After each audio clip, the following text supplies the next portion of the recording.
السلام علیکم ورحمۃ اللہ وبرکاتہ۔ عثمان ہومیوپیتھک کلینک سے ڈاکٹر عثمان الیاس آپ کی خدمت میں حاضر ہے۔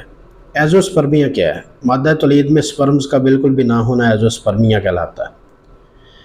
اس کی بہت سی وجوہات ہیں، لیکن آج میں نے صرف ایک وجہ پہ روشنی ڈالنے کی کوشش کرنی ہے۔ وہ یہ ہے کہ آپ کے مادہ تولید میں منی کے ساتھ پس سیلز آ رہے تھے، جس کا آپ نے بہت سارا ٹریٹمنٹ کروایا، پس سیلز کور نہ ہوئے، لیکن آپ کے سپرم آہستہ آہستہ بالکل ختم ہو گئے، جس کی وجہ سے آپ ایزوسپرمیا کے پیشنٹ بن گئے۔